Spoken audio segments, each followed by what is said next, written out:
आइए इस सेशन में हम ख्रिस्तीय विश्वास की पहलू पर चिंतन करें। ख्रिस्तीय विश्वास को लेकर बहुत चर्चाएं होती हैं, प्रार्थना में, प्रवचन में, आपसी वार्तालाप में। ख्रिस्तीय विश्वास को लेकर लोग सवाल भी उठाते हैं और कुछ सुझाव भी देते हैं, लेकिन वास्तव में ख्रिस्तीय विश्वास क्या है, इसको सही सही जानना हमारे लिए एक रहस्य ही है। फिर भी जो ऊपरी तौर पर कुछ पहलू हैं, कुछ एरियास हैं, कुछ संकेत हैं जिन पर हम अपने चिंतन को, अपने वक्तव्य को आधार बनाकर हम इस पर काम कर सकते हैं, इसे संतोषजनक स्थिति तक पहुंचा सकते हैं। इस विषय को, किसको? ख्रिस्तीय विश्वास। हर मिस्सा पूजा में बलि परिवर्तन के पश्चात पुरोहित एक घोषणा करते हैं। वे कहते हैं, ख्रिस्त मर गए। हमारे विश्वास का रहस्य, हमारे विश्वास का, यह है हमारे विश्वास का रहस्य। और सब उसके प्रति उत्तर में कहते हैं, ख्रिस्त मर गए, ख्रिस्त जी उठे, ख्रिस्त महिमा के साथ फिर आएंगे। पुरोहित कहते हैं, यह है हमारे विश्वास का रहस्य। क्या है? जवाब में मिलता है, ख्रिस्त मर गए, ख्रिस्त जी उठे, ख्रिस्त महिमा के साथ फिर आएंगे। ख्रिस्त हमारे पापों के प्रायश्चित के लिए मर मिटे।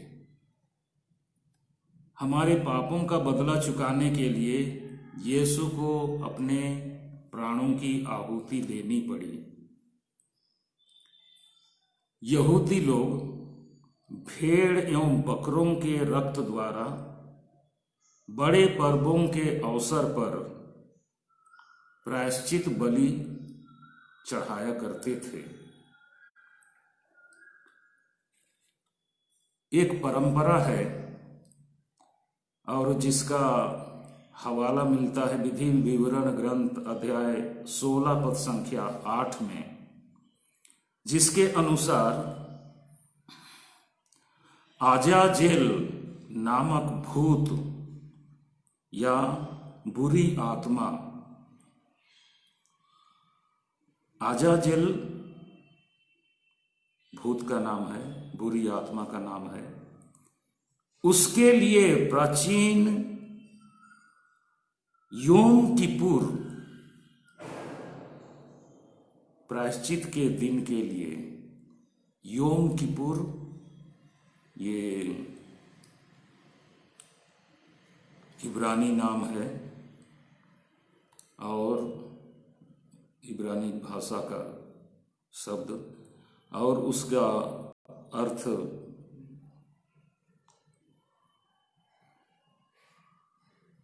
ट्रांसलेशन के माध्यम प्रायश्चित के दिन के लिए एक बलि का बकरा भेजा जाता था। उस बकरे पर इस्राएलियों के पाप को लाद दिया जाता था और उसे निर्जन स्थान में छोड़ दिया जाता था। तो योम किपुर नामक उस विधि या रस्म के अवसर पर या उस रस्म के तहत एक भेड़ या बकरे को चिट्ठा निकालकर, लोट निकालकर, चिट्ठी डालकर चुना जाता था। और चुनाव के लिए 2 बकरे होते थे या 2 भेड़।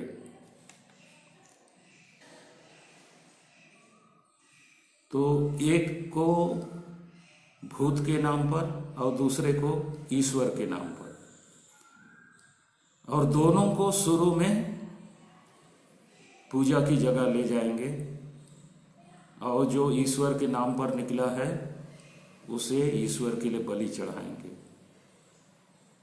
लेकिन जो शैतान के लिए अजाजेल के नाम पर निकला है लोट, उस बकरे को इस्राएलियों के पापों का वो अपनी उनकी जो परंपरा थी उसके आधार पर पापों को उसमें लोड किया जाता था और उसे ले जाकर निर्जन प्रदेश में छोड़ दिया जाता था। तो इसका विवरण मिलता है लेवी ग्रंथ अध्याय 16 पद संख्या 8 में। तो प्रायश्चित का एक तरीका था, इसी को आगे चल करके बार बार हम सुनते हैं कि यीशु ने एक निर्दोष मेमने के रूप में हमारे पापों को हर लिया। उस सूली पर अपने प्राण निछावर करके हमको पाप से अलग करते हैं, मृत्यु से हमें अलग हटाते हैं और स्वयं मृत्यु को अंगीकार करते हैं। तो ये हमारे लिए वास्तविक प्रायश्चित का बलि होता है। पास्का के पूर्व संध्या समय मेमने का वध निर्गमन ग्रंथ अध्याय 12 के अनुसार उसके रक्त को दरवाजे के चौखट पर पोतने से इस्राएली परिवार के लोग विनाश से बच गए। अब भी समय समय पर मेमने के रक्त को लोगों पर छिड़काकर याजक उन्हें पाप से शुद्ध करने का काम करते हैं। अब भी समय समय पर मेमने का रक्त लोगों पर छिड़काकर याजक एक रस्म अदा करते हैं जिसके द्वारा उनके पाप मिट गए या उनको पापों से क्षमा मिल गए, इस तरह की समझ उनको मिलती थी। इब्रानियों के नाम पत्र अध्याय 9 पद संख्याएं 13 और 14 में ये बात कही गई है बहुत स्पष्ट तरीके से। याजक बकरों तथा सांडों का रक्त और कलोर की राख अशुद्ध लोगों पर छिड़कते थे और उनका शरीर फिर शुद्ध हो जाता था।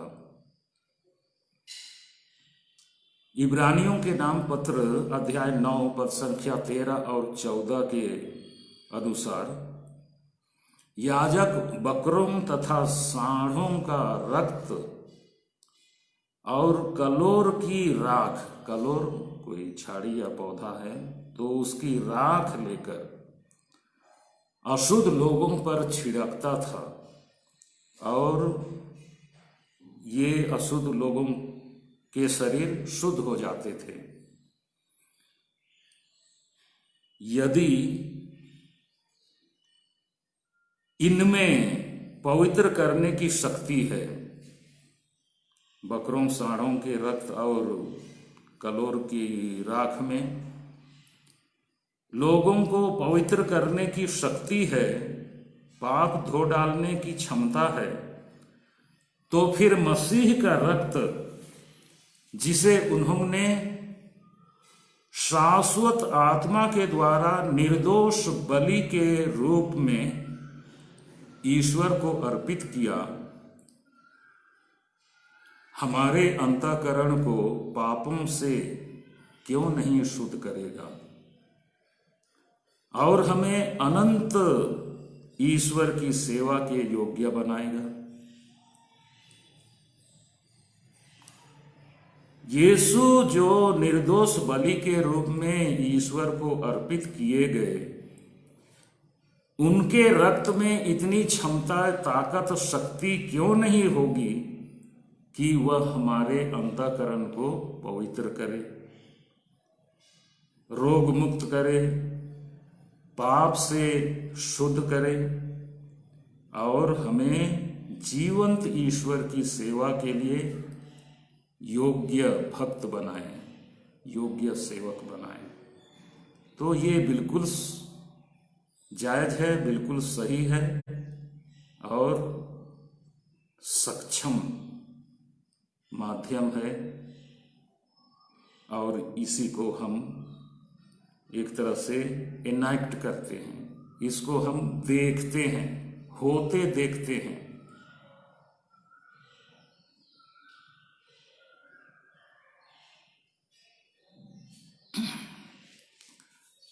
तो ख्रिस्त मर गए, हमने पहला भाग जो देखा, ख्रिस्त मर गए, तो उसका ये एक तरह से उसका व्याख्यान या उसकी व्याख्या थी, उस पर चिंतन था। दूसरा हिस्सा, दूसरा भाग है ख्रिस्त जी उठे। धर्म ग्रंथ में जो 4 सुसमाचार लेखक हैं, मती, मार्कुस, लूकस और यूहन, और इसके साथ साथ प्रेरित चरित हैं, उधर पौलुस के पत्र हैं, निर्विवाद रूप से सर्वत्र प्रभु के पुनरुत्थान की बात कही गई है। यीशु सप्ताह के प्रथम दिन प्रातः मृतकों में से जी उठे। वे पहले मरियम मगदलेना को, जिससे उन्होंने 7 अवदूतों को निकाला था, दिखाई दिए। मार्कुस रचित सुसमाचार अध्याय 16 पद संख्या 9।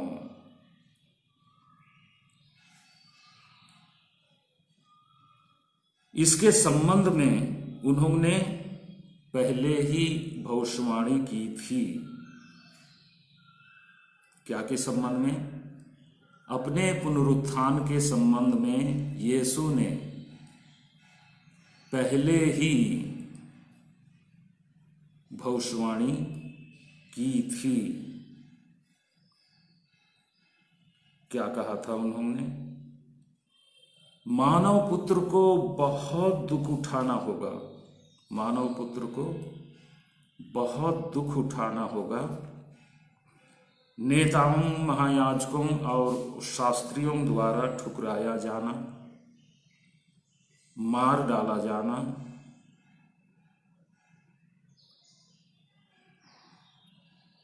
और तीसरे दिन जी उठना होगा।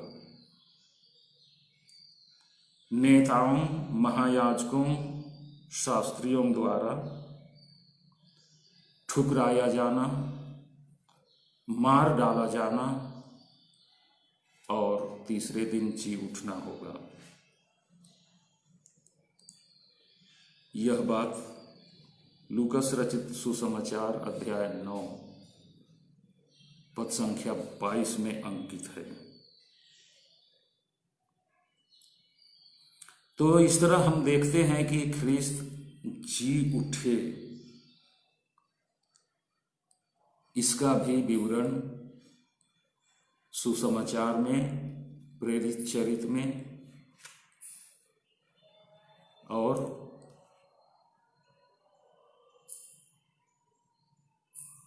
संत पौलुस के पत्रों में जिक्र है। संत पौलुस तो कहते हैं, यदि ख्रीस्त मृतकों में से नहीं जी उठे हैं तो इस संसार में हमसे दयनीय व्यक्ति, लचर व्यक्ति, गिरा व्यक्ति, अधम व्यक्ति और कोई नहीं हो सकता। उसको पूरा विश्वास है और वो पूरे आत्मविश्वास के साथ यीशु के पुनरुत्थान की घोषणा करते हैं। और ठीक इसके विपरीत लोगों को हिलाने के लिए, झकझोरने के लिए वे यह भी कहते हैं कि यदि ख्रीस्त मृतकों में से पुनर्जीवित नहीं हुए हैं तो हमसे ज्यादा दयनीय, अधम, गिरे हुए व्यक्ति और दुनिया में कोई नहीं हो सकता। संत पौलुस बताते हैं, दृढ़ता के साथ कम्युनिकेट करते हैं कि ख्रीस्त मृतकों में से जी उठे हैं। ख्रीस्त महिमा के साथ फिर आएंगे। ख्रीस्त महिमा के साथ फिर आएंगे। इसे हम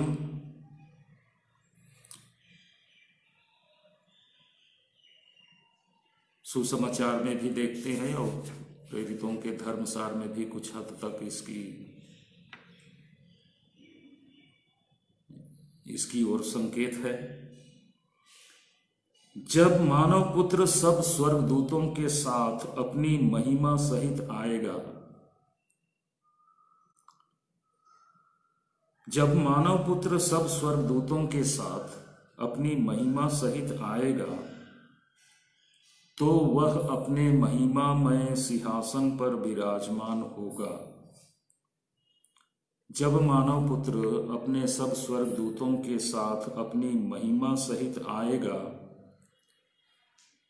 तो वह अपने महिमामय सिंहासन पर विराजमान होगा और सब राष्ट्र उसके सम्मुख एकत्र किए जाएंगे।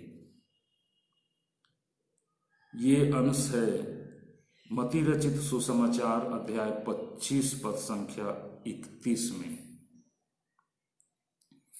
क्या बात कही गई है यहां कि जब मानव पुत्र स्वर्गदूतों के साथ अपनी महिमा में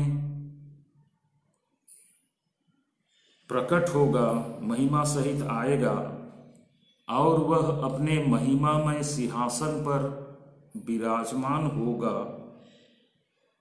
और सभी राष्ट्र उसके सम्मुख एकत्र किए जाएंगे। सभी राष्ट्र का अर्थ है दुनिया भर के प्रथम पीढ़ी से लेकर आखिरी पीढ़ी तक के लोग वहां एकत्र किए जाएंगे।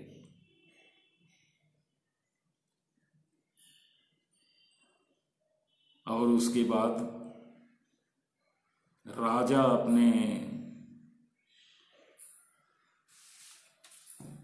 प्रेरित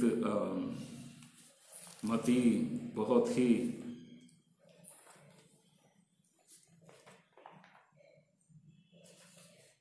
स्पष्ट तौर पर इसका जिक्र करते हैं। तब राजा, उसके पहले है, जिस तरह चरवाहा भेड़ों को बकरियों से अलग करता है उसी तरह वह लोगों को एक दूसरे से अलग कर देगा। वह भेड़ों को अपने दाएं और बकरियों को अपने बाएं खड़ा कर देगा। तब राजा अपने दाएं के लोगों से कहेंगे, मेरे पिता के कृपा पात्रों। तब राजा अपने दाएं के लोगों से कहेंगे, मेरे पिता के कृपा पात्रों, आओ और उस राज्य के अधिकारी बनो जो संसार के प्रारंभ से तुम लोगों के लिए तैयार किया गया है। क्योंकि मैं भूखा था और तुमने मुझे खिलाया, मैं प्यासा था और तुमने मुझे पिलाया, मैं परदेशी था और तुमने मुझे अपने यहाँ ठहराया, मैं नंगा था और तुमने मुझे पहनाया, मैं बीमार था और तुम मुझसे भेंट करने आए, मैं बंदी था और तुम मुझसे मिलने आए। तो ये आधार है, ये काम, ये बातें हैं जिनको पूर्ण करने पर राजा, ये महिमा सहित आने वाला यीशु मसीह पुरस्कार प्रदान करेंगे। इसमें स्पष्ट कहा गया है, वे अपने दाएं के लोगों से कहेंगे, मेरे पिता के कृपा पात्रों, आओ और उस राज्य के अधिकारी बनो जो संसार के प्रारंभ से तुम लोगों के लिए तैयार किया गया है। हमारी सृष्टि के पीछे कुछ ना कुछ उद्देश्य है। क्यों हम अस्तित्व में हैं, क्यों हम इस पृथ्वी पर हैं, क्यों हम जीवन को धारण किए हुए हैं, क्यों हम इस शरीर को अपनाए हुए हैं, इसके माध्यम से कुछ होना है, इसके माध्यम से कुछ काम होना है, योजना साकार होनी है।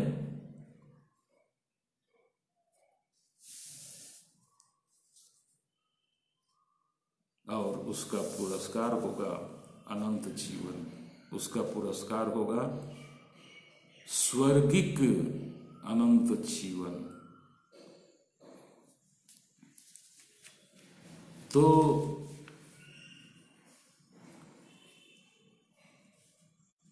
ख्रिस्त फिर आएंगे, उसका मतलब आपने कई जगह पहले भी सुना होगा, कई बार अंतिम विचार के संबंध में, अंतिम विचार के संबंध में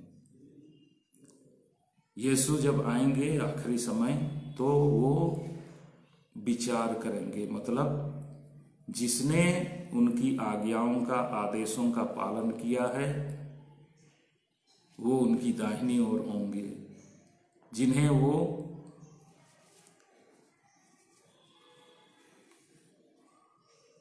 एड्रेस करते हुए, जिनकी ओर देखते हुए, जिनको संबोधित करते हुए वो राजा कहेंगे, आओ मेरे पिता के कृपा पात्रों और उस राज्य के अधिकारी बनो जो संसार के प्रारंभ से तुम लोगों के लिए तैयार किया गया है। कितनी बड़ी बात, इतनी बड़ी बात कि हम उसको सुनते ही भाव विह्वल हो सकते हैं, आनंद विभोर हो सकते हैं, आनंद अतिरेक की स्थिति में आ सकते हैं। उससे बड़ी बात और बड़ी चीज और बड़ा लक्ष्य और कुछ हो नहीं सकता है। जीवन में अगर ये चीज हमको मिल गया, हमारे भाग्य में आ गया, तो उससे बड़ी उपलब्धि और मेरी कुछ भी नहीं हो सकती है। बपतिस्मा के समय आपने कई बार सुना है, पुरोहित प्रश्न पूछते हैं, क्या आप स्वर्ग और पृथ्वी के सृष्टिकर्ता सर्वशक्तिमान पिता ईश्वर पर विश्वास करते हैं? पुरोहित प्रश्न पूछ रहे हैं,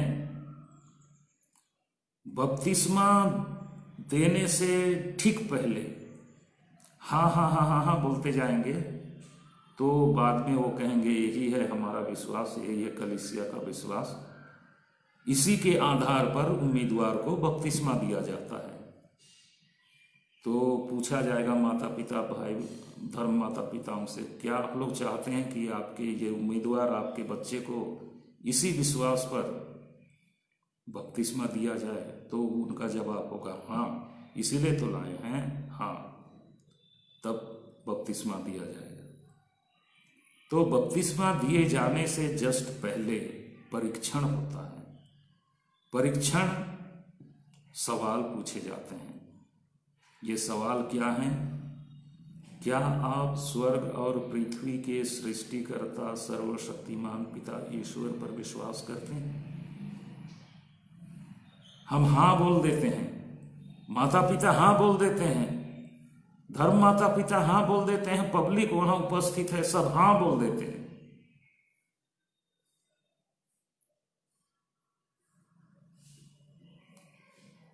आकाश, पृथ्वी, पाताल लोक में कितना स्पेस है, कितना बृहद और विस्तृत है, और इसमें कितने कितने खदान, अच्छी चीजें हैं, सोना, चांदी, हीरे, और कोयला को भी तो ब्लैक डायमंड कहते हैं, और क्या क्या चीजें उनके खदान हैं। और देखिए ऊपर में सौरमंडल, नक्षत्रों को देखिए, और कई नक्षत्रों तक लोग पहुंचने के लिए योजनाएं बना रहे हैं। तो इतना लंबा चौड़ा विस्तृत बृहद ये सृष्टि है। अगर ये आपका हो जाता तो आपसे बड़ा धनी, आपसे बड़ा संपन्न, आपसे ज्यादा मजबूत आदमी, व्यक्ति सृष्टि में कोई नहीं होता। अरे कम से कम एक स्टेट, मान लीजिए छत्तीसगढ़ या झारखंड या एमपी या बिहार या दिल्ली या उत्तर प्रदेश, गुजरात, हरियाणा, केरल, तमिलनाडु, गोवा, कोई सा एक प्रांत भी, एक राज्य भी आपको मिल जाता पूरा पूरा, आपके समान ताकतवर कौन होता? और इस संपूर्ण सृष्टि में इतने जगह हैं, इतनी चीजें हैं, संपत्ति, समृद्धि, इसका एक ही मालिक है, सृष्टिकर्ता ईश्वर। और उस पर आप अपना विश्वास व्यक्त कर रहे हैं। विश्वास के साथ व्यक्त करेंगे तो ये सारी चीजें आपकी हो जाएंगी। यही परीक्षण का समय है, निर्णय लेने का समय है। क्या आप स्वर्ग और पृथ्वी के सृष्टिकर्ता सर्वशक्तिमान पिता ईश्वर पर विश्वास करते हैं? जानकर हम हाँ बोलें, समझकर हम हाँ बोलें, जिससे उस सृष्टिकर्ता सर्वशक्तिमान का आदर हो सके, उसकी महिमा हो सके। दूसरा सवाल होता है, क्या आप उसके एकलौते पुत्र पर, जो पवित्र आत्मा के द्वारा गर्भ में आया, गर्भ में पड़ा, कुंवारी मरियम से जन्मा, दुख भोगा, मर गया, गाड़ा गया और पुनर्जीवित हुआ, आप विश्वास करते हैं? और हम हाँ बोलते हैं, हम हाँ बोलते हैं। लेकिन इतने बड़े रहस्य को हम गहराई से समझे हैं क्या?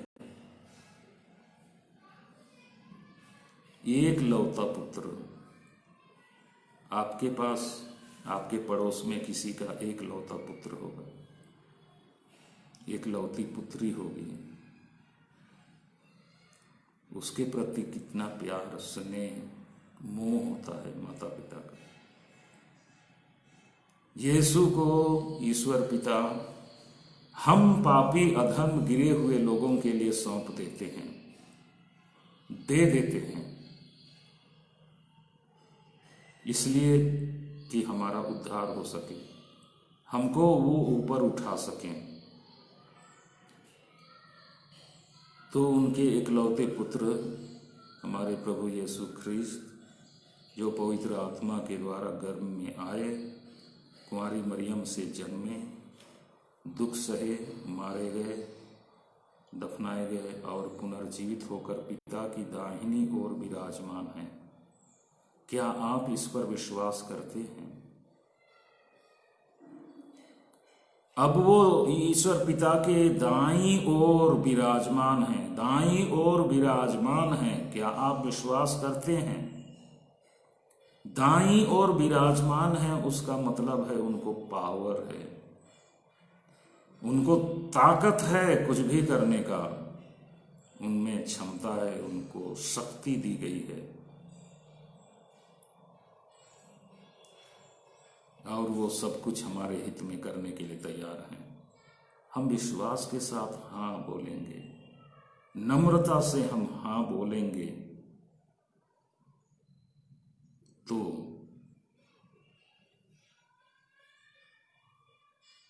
वो अपनी शक्ति का, अधिकार का उपयोग हमारे पक्ष में करेंगे, तो हम सबसे मजबूत व्यक्ति होंगे, ताकतवर व्यक्ति होंगे, भरा पूरा व्यक्ति होंगे, समृद्ध व्यक्ति होंगे, संपन्न व्यक्ति होंगे। और हम में कोई कमी है, कोई बंधन है, कोई त्रुटि है, कोई गड़बड़ी है, कोई सीमितता है,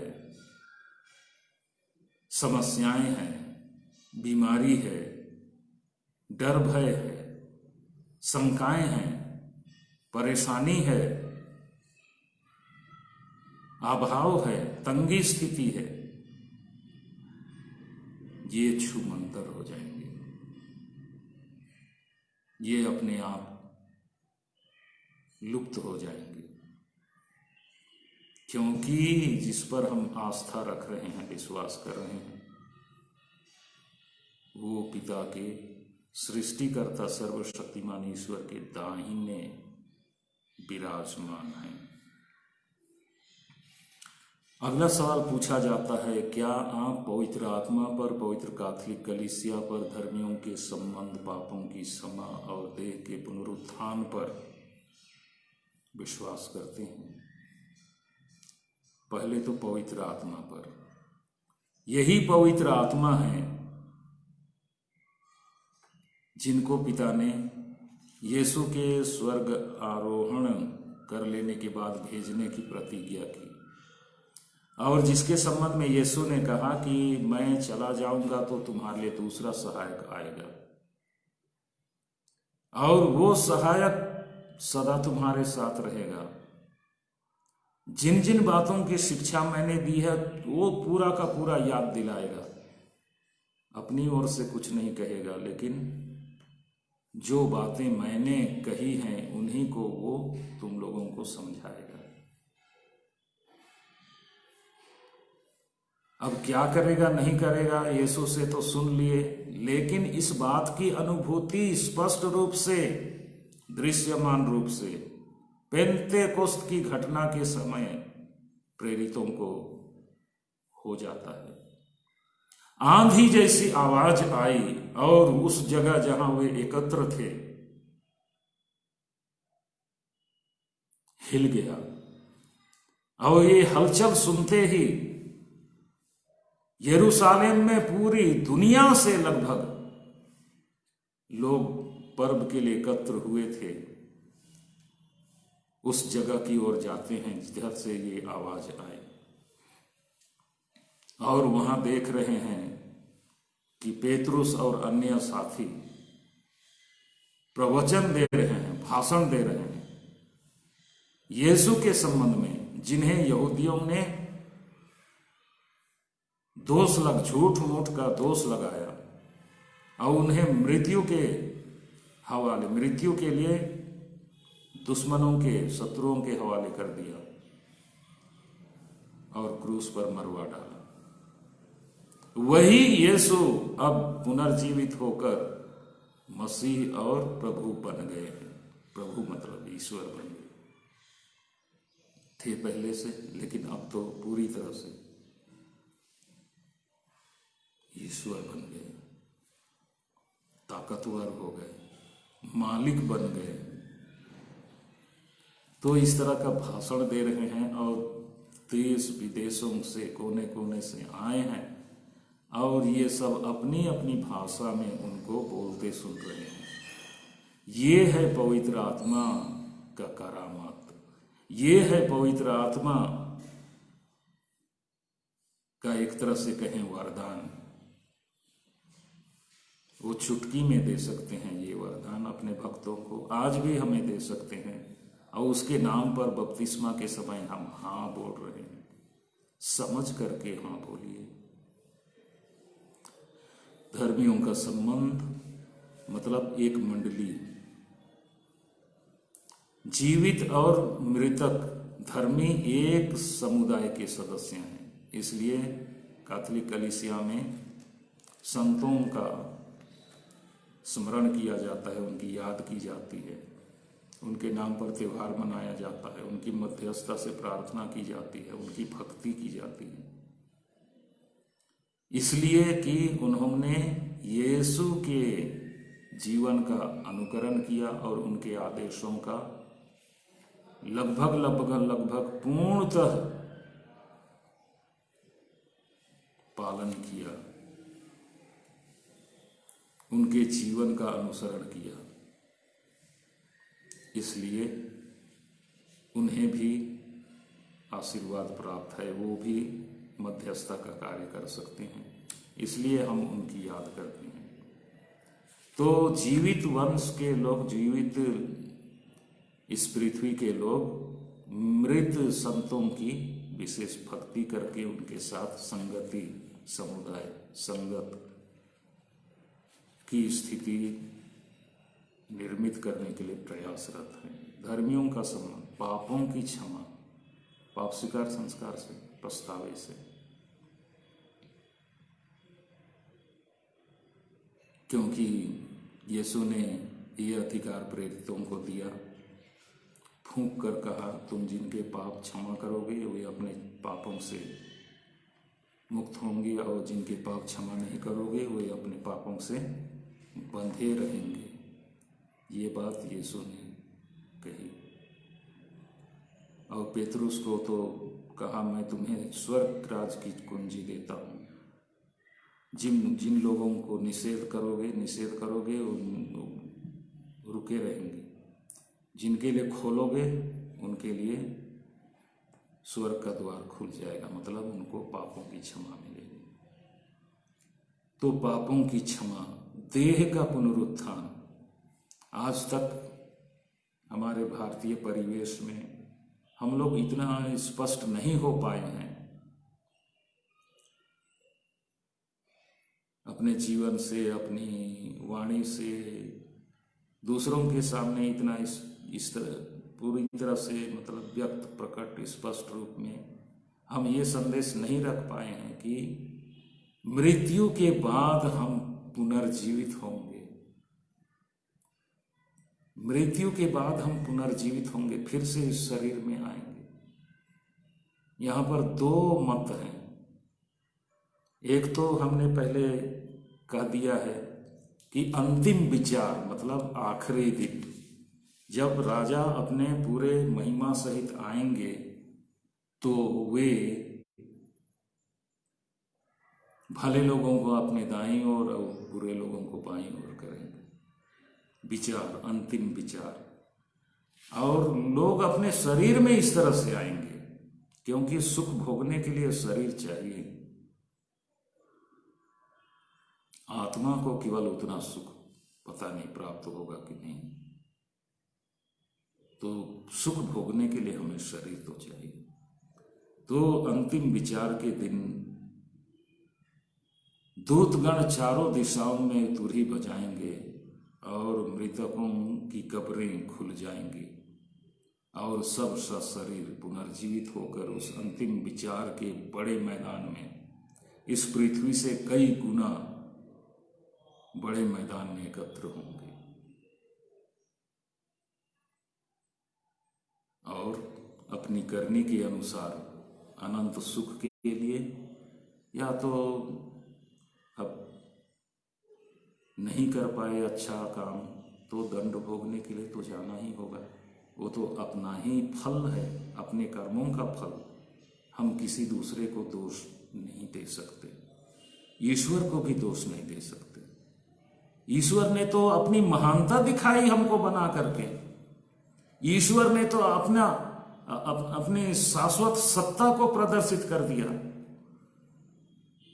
कि तुमको अस्तित्व में रखकर मैं इतनी आजादी, इतनी स्वतंत्रता दे रहा हूं कि तुम मुझको भी चुनौती दे दो।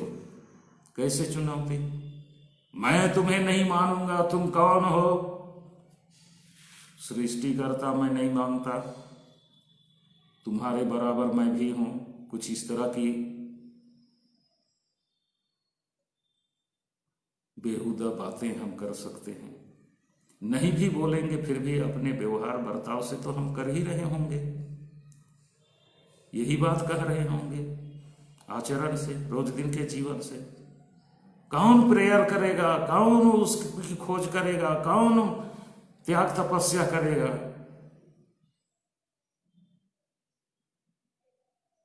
तो आत्मा की सफाई, आत्मा की मजबूती, आत्मा की तंदुरुस्ती, आत्मा की जो सुंदरता है वो हम कैसे प्राप्त करेंगे जो स्वर्ग जाने लायक हो? रोज दिन हम सुबह से शाम धन दौलत के पीछे, रुपये पैसे के पीछे दौड़ रहे हैं। देह के पुनरुत्थान की घड़ी संकट आ सकती है और इसके पश्चात अनंत जीवन। जो जैसा करेगा वैसा ही भरेगा, जिस तरह से काम करेगा उसका वैसा ही पुरस्कार या तो दंड पाएगा, तो अनंत जीवन। तो इस तरह से विश्वास की व्याख्या हम करते हैं। इसमें कुछ और बातें हैं, जैसे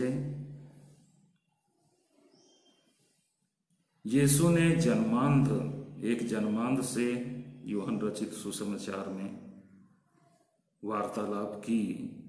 मैं कुछ उसका हिस्सा पढ़ रहा हूं। यीशु ने जन्मांध से कहा, क्या तुम मानव पुत्र पर विश्वास करते हो? उसने उत्तर दिया, महोदय मुझे बता दीजिए कि वह कौन है जिससे मैं उस पर विश्वास करूं।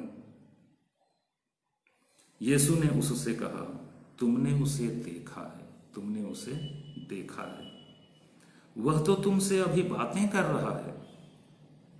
इतना सुनने की देर उसने उन्हें दंडवत करते हुए कहा, मतलब गिर करके कहा उसके सामने, प्रभु प्रभु मैं विश्वास करता हूं।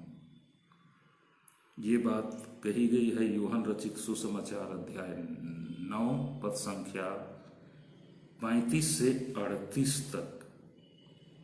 यीशु ने अपने आप को व्यक्त किया और जन्मांध ने उसे प्रभु कहकर स्वीकार किया। यही बात हम देखेंगे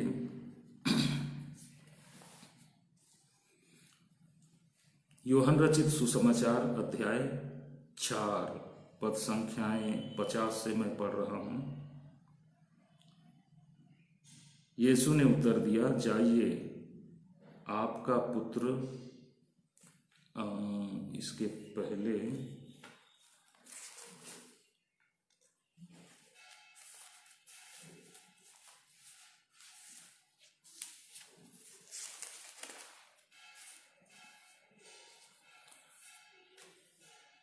अध्याय 4 पद संख्या 25 से आगे। स्त्री ने कहा, मैं जानती हूं कि मसीह जो ख्रिस्त कहलाते हैं आने वाले हैं। जब वे आएंगे तो हमें सब कुछ बता देंगे। क्या बता देंगे? सब कुछ। ईसा ने उससे कहा, मैं जो तुमसे बोल रहा हूं वही हूं।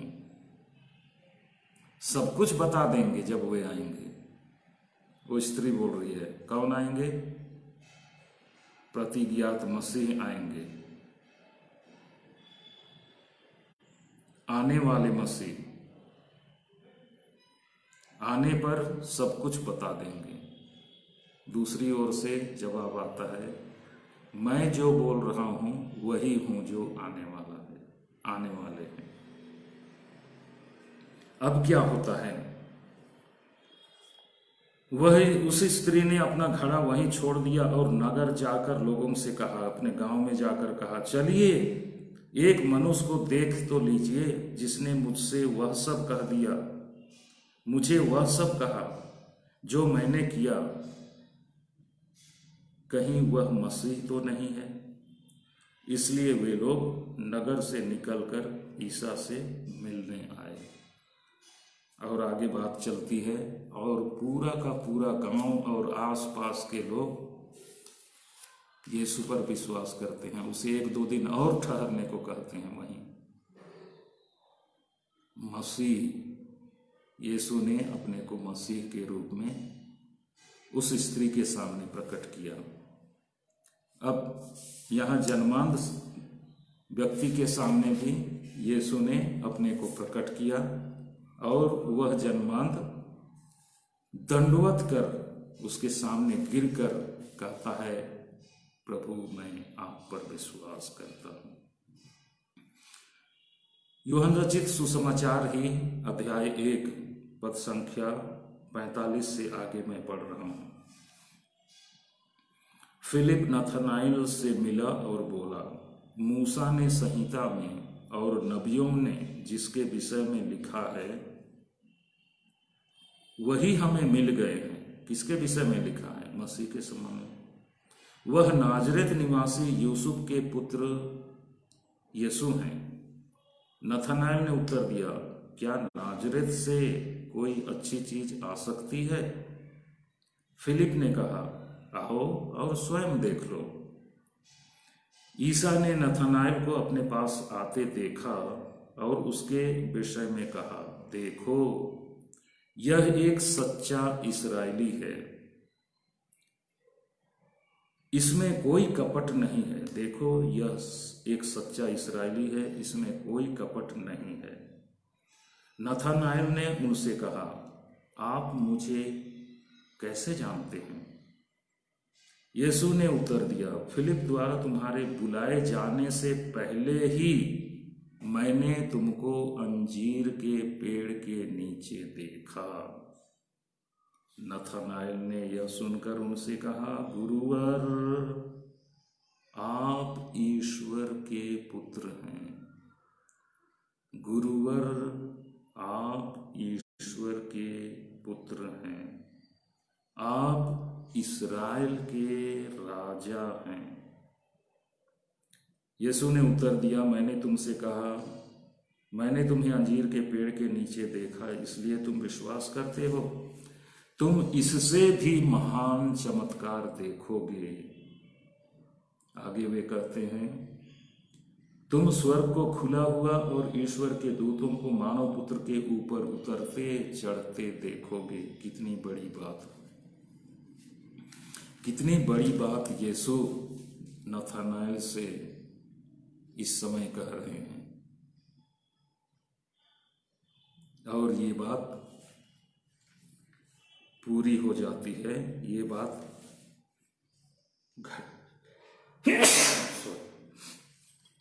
ये बात उनके जीवन में घटित होती है। वह यीशु का शिष्य बनकर अंत में वो सब जो यीशु ने कहा था अनुभव करता है। एक दूसरे व्यक्ति हैं,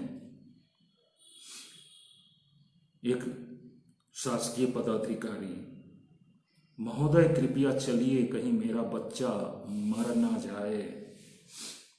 यीशु ने उत्तर दिया, जाइए आपका पुत्र अच्छा हो गया है।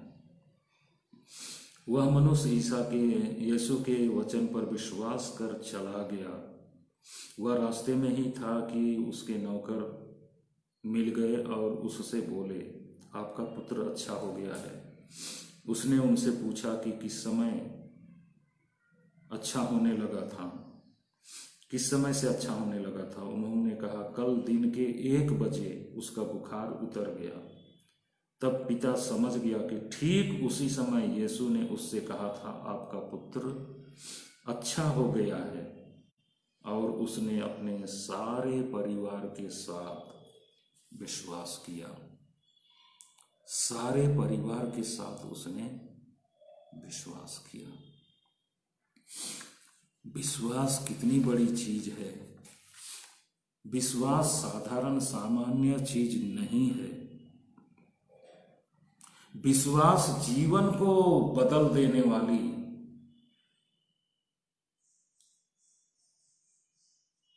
जादू की तरह एक चीज है, बात है, एक काम है, सत्व है। विश्वास जीवन को बिल्कुल एक नया स्वरूप, एक नई स्थिति में ले चलने वाला एक उपकरण कहें या एक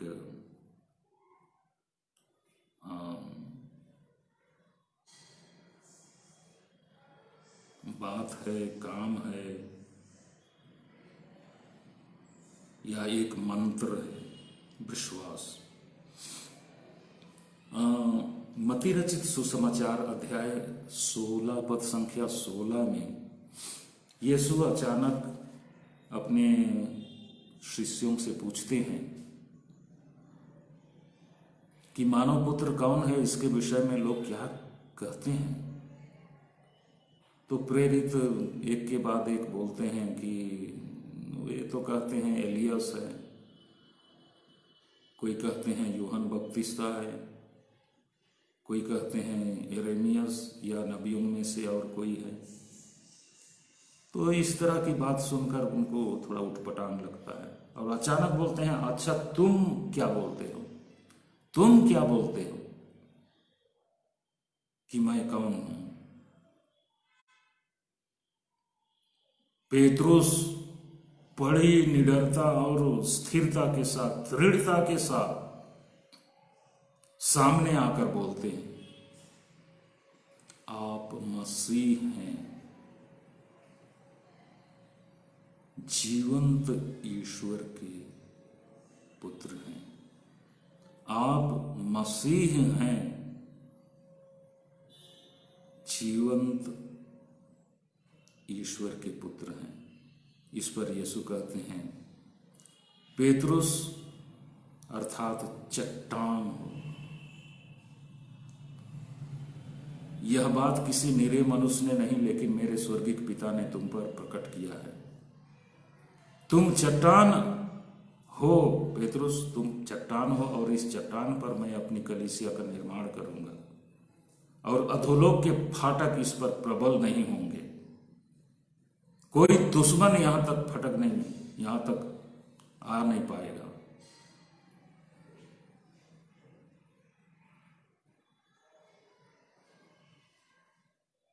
पेत्रुस के विश्वास की घोषणा का इतना बड़ा पुरस्कार उसको कि उसी के नाम पर यीशु अपनी कलीसिया बनाएंगे। आपने इसको कई बार सुना होगा, आपने इस पर गंभीरता से चिंतन नहीं किया। इतना ही जानते होंगे कि हाँ, वो 12 प्रेरितों में नेता था, अगुआ था, प्रथम था, और उसको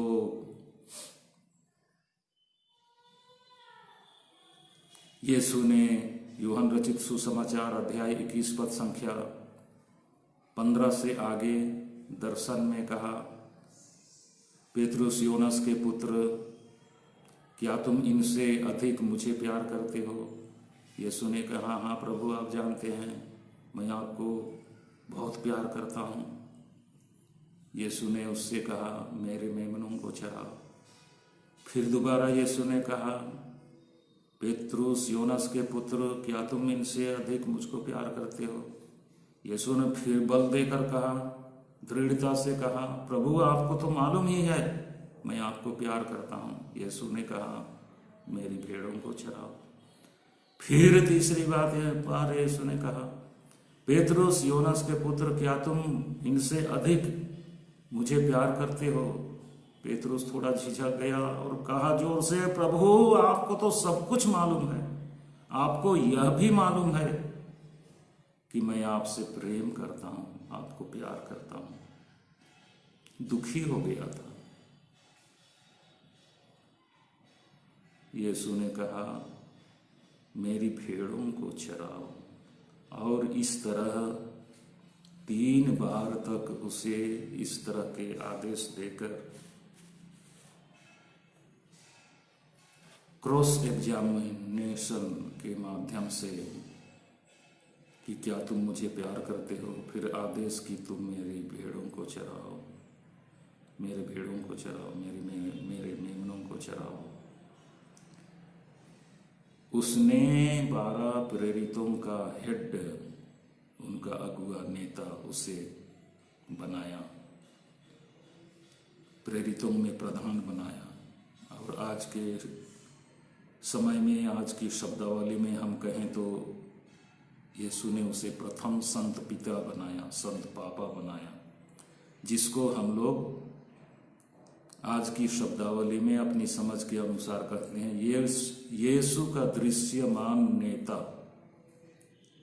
पृथ्वी पर यीशु का दृश्यमान नेता संत पिता होता है, और ये प्रथम संत पिता होने का सौभाग्य पेतरुस को मिला। तो फिर से मैं थोड़ा सा मत्ती 16:16 पर जाता हूं कि पेतरुस तुम चट्टान हो, और इस चट्टान पर मैं अपनी कलीसिया को स्थापित करूंगा, और अधोलोक के फाटक इस पर प्रबल नहीं हो पाएंगे। आप इसके संबंध में एक बात आज और समझ लीजिए कि यीशु के कब्र पर ही रोम में सेंट पीटर्स बसिलिका बड़ा महल खड़ा है, जो 150 सालों से भी ज्यादा पुराना है, और आज भी वो मजबूती से 1500 साल से भी पुराना है, जो आज भी इतने वर्ष हो जाने के बावजूद पूरी मजबूती से खड़ा है। कोई हाथी, अगर हाथियों का दल भी एक पिलर से टकराएगा तो वो हिंदकाकर पीछे गिर जाएगा पूरा दल, इतनी मजबूती से वो चर्च खड़ा है। सेंट पीटर्स टूम के ऊपर जो चर्च बना है उसका नाम सेंट पीटर्स बसिलिका है। उसी बसिलिका में, उसी गिरजाघर में संत पिता मिस्सा पूजा चढ़ाते हैं प्रतिदिन, और विशेष अवसर पर लोगों के लिए वही सेंट पीटर्स बसिलिका में मिस्सा चढ़ाए जाते हैं। जाते जाते एक छोटी बात, अब्राहम को विश्वास का पिता कहा गया है। अब्राहम विश्वास में हमारा पिता है। निराशाजनक स्थिति होने पर भी उसने ईश्वर के आदेश और प्रतिज्ञा पर विश्वास किया, और ईश्वर का आशीर्वाद उसे मिला। इसलिए जो असंख्य संतानें उसके लिए प्रतिज्ञा में दी गई, वो असंख्य संतानें आज ख्रिस्त विश्वासी हैं। पूरे संसार में आज 2.3 बिलियन ईसाई हैं, जो सभी धर्मों में, सभी समुदायों में सबसे बड़ा समुदाय और सबसे बड़ा धार्मिक संगठन या संस्था है। तो इन बातों को आप बराबर चिंतन में रखिए, क्योंकि आप दाम्पत्य जीवन में तभी सफल होंगे जब आपको संघर्ष करने की प्रेरणा मिलेगी और प्रबल होने के लिए आवश्यक ऊर्जा मिलेगी। आप चुनौतियों का सामना करेंगे, आप जिम्मेदारियां अपने ऊपर लेंगे, आप जोखिम भी उठाएंगे, लेकिन आप निराश नहीं होंगे, सफलता की सीढ़ी चढ़ते चलेंगे। तो विश्वास को अपने जीवन का बुनियाद बनाइए। विश्वास को अपने दाम्पत्य जीवन की नींव में रखिए। विश्वास को अपने जीवन का अभिन्न अंग बनाइए। यही विश्वास आपको कार्यों में सफलता और जीवन में स्वर्गिक जीवन प्रदान करने के लिए सक्षम है, के लिए ये आवश्यक है। तो आपका विश्वास जीवित रहे, जिंदा रहे। आमीन।